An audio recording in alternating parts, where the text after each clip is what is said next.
Olá, bom dia, sejam bem-vindos a mais esse vídeo que faz parte do curso de Literatura Cearense organizado pela Fundação Demócrito Rocha.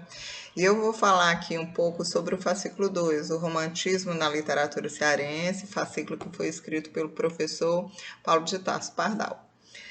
A minha intenção aqui é fazer uns comentários extras no sentido da gente compreender um pouco da complexidade do período romântico no Brasil, claro, né, mas que é extensivo à sua manifestação no mundo, de ver como uma boa parte das características do romantismo, sobretudo, por exemplo, quando a gente vai estudar nos livros didáticos, essas características que são verdadeiras, que são reais, que dizem respeito realmente à manifestação artística delas, se a gente não compreender isso inserido no tempo em que elas foram produzidas, vai ficar muito distante da realidade mesmo, né?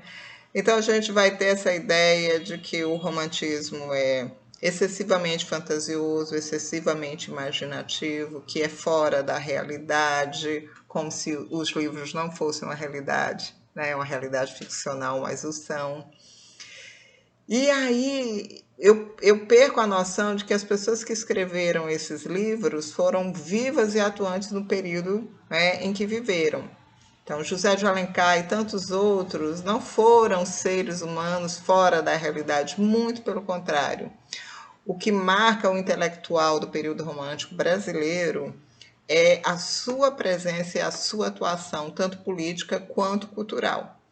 Então, foram escritores, a maior parte deles, de pessoas que estiveram comprometidas com uma série de questões, isso vai de acordo com cada um, mas investidos na construção de uma ideia de nação, investidos na construção de um mundo político para o Brasil, e travaram brigas, travaram guerras praticamente assim dentro desse cenário, sobretudo carioca, obviamente, e muitas polêmicas se estabeleceram nessa época. O José de Alencar, inclusive, foi o grande polemista, né? Eu brinco, o José de Alencar brigou com quase todo mundo, porque era muito aguerrido nas suas ideias, né? Então isso já começa a ficar distante dessa imagem do autor de Iracema, que manda aquela carta que eu tenho que estar deitado na rede, com o vento, né? Daquele horário do dia, assim, tudo aquilo é real, foi ele que escreveu.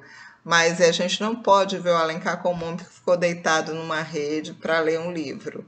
Ele foi um homem que se movimentou demais, que viajou bastante e que teve muitas indisposições durante o período da sua vida. Escrever para ele não foi fácil, ele não teve essas condições, digamos assim, de tranquilidade.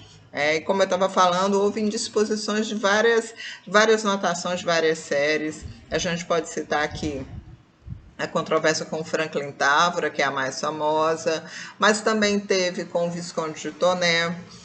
O Toné, inclusive, faz muitas críticas ao Alencar, sobretudo sobre a visão de sertão que ele imprime aos livros. Né? O Toné é o autor de Inocência. E a discórdia maior foi, que aliás a mais famosa, foi com Dom Pedro II, né, o imperador. Né? Se estranharam durante muito tempo. E por isso é importante que a gente veja que esses homens estiveram muito presentes no tempo. O tempo para eles não era uma coisa que estivesse além ou tivesse somente na imaginação. O tempo era real e eu precisava atuar e fazer dele algo muito importante para mim. O Juvenal Galeno ele não sai do Ceará, então é claro, o alcance da obra e de toda a sua atuação vai ficar mais restrita aqui. Mas então como que seria a atuação desse homem? De que maneira ele mudou o estar no mundo dele? Eu diria que com a grande produção. É um homem que foi dramaturgo, que foi poeta, que escreveu literatura infanto-juvenil, que foi folclorista. Então é como se eu tivesse a necessidade de preencher todos esses espaços justamente para dar a ver uma produção artística, e essa produção artística estaria comprometida, né, com o tempo também, ou seja, nós aqui no Ceará fazemos isso, ou podemos fazer isso, as portas estão abertas para isso, mas tem que ter a manifestação do ser humano, e essa manifestação que o Juvenal Galeno, acho que ele trouxe muito para si. Por isso, quando a gente estudar o romantismo, seja Iracema, Diva, seja com a nossa querida Aurélia e tantas outras personagens, vejam que esses escritores, eles tiveram muito pé no chão para poder escrever essas histórias cheias de imaginação, tá? Então, caminhem conosco aí no curso, leiam os outros fascículos, interessem-se por estudar sempre a mais. O fascículo é o começo, né, do processo de estudos e, se possível, estarei sempre aqui para conversarmos mais ainda. Um grande abraço, tchau!